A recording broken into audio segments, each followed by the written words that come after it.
একটা দৃশ্য দেখে সারা বাংলাদেশে আলোচনা হচ্ছে। অনেকেই এই ভিডিওটা শেয়ার করেছেন। একটা ছবি আপনারা দেখছেন যে একজন এসআইকে কান ধরে দাঁড় করিয়ে রাখা হয়েছে। পাশাপাশি সেখানে থাকা যে ওসি সাহেব ছিলেন তাকেও আটকে রেখেছে জনতা।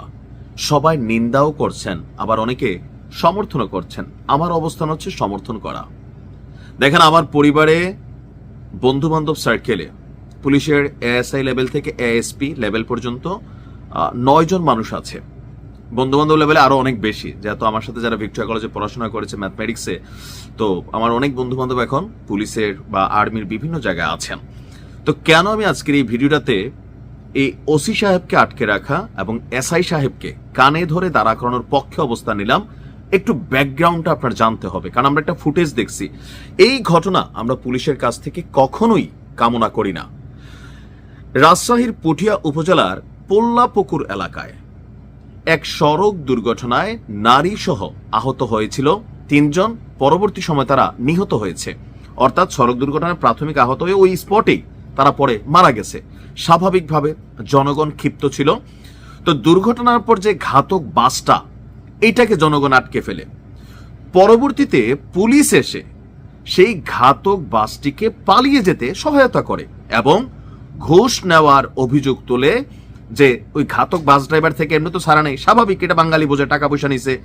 এই কারণে বেলপুকুরিয়া থানার ভারপ্রাপ্ত কর্মকর্তা যিনি আছেন ওসি সাহেব এবং একজন এসআইকে আটকে রাখে বিক্ষুব্ধ জনতা এবং শিক্ষার্থীরা। এ সময় এএসআইকে কান ধরে দাঁড়ে করিয়ে রাখেন তারা।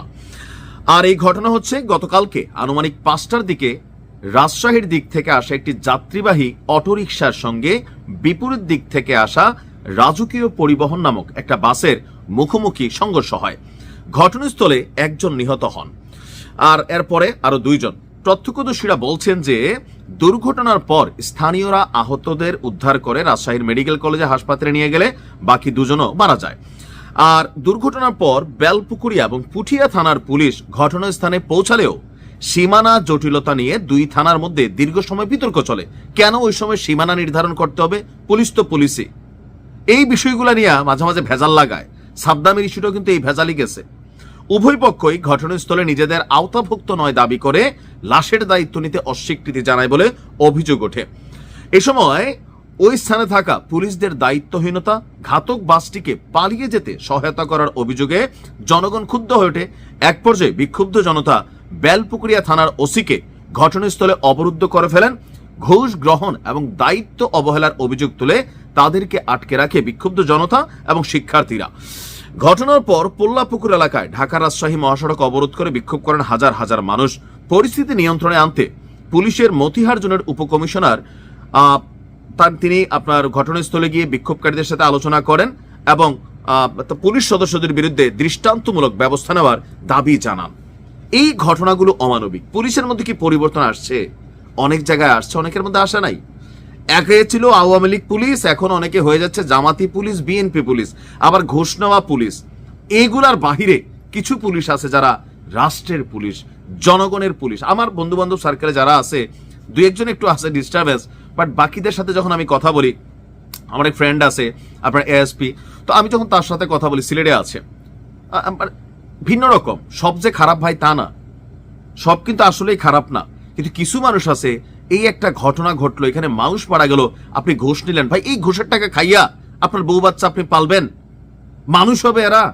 আসলে মানুষ হবে? হবে না। এই ঘটনাগুলো মানুষের বিবেককে নাড়া দেয়। এটা নিয়ে আবার আওয়ামী লীগের অনেকেই এটা নিয়ে আবার ভিডিও বানাইছেন কি, হায় রে পুলিশ, আজকে দেখো তোমাদের কি অবস্থা। ভাই, সব বিষয়ে বাম আঙ্গুল ঢুকাইয়েন না, কথা বুঝছেন? ঘটনা কিন্তু আপনারাও জানেন, অনেকে যারা এগুলো শেয়ার করছেন। একটা ফুটেজ আসছে ওসিরে, নিশ্চয়ই কোনো ঘটনা ঘটছে। আমি অপেক্ষা করতেছিলাম ঘটনাটা কি জানার জন্য। যখন গণমাধ্যমে মূলধারার এই ঘটনাটা আসলো, কয়েকটা নিউজ যাচাই বাছাই করে পরে আমি নিউজটা করলাম। অনেকে এটা নিয়ে দেখো পুলিশের আজকে অবস্থা, এই বাকশালী পুলিশ নাই, কি নাই, এই নাই, এগুলো বলে পুলিশকে উত্তেজিত করার চেষ্টা। আমার মনে হয় যে কোনো পুলিশ সদস্য এটাকে মানতে পারবেন না যে এরকম একটা পরিস্থিতিতে ওই বাসটাকে পালাই যেতে সহযোগিতা করছে আপনারই কোনো ভাই, আপনারই কোনো ব্যাচমেট।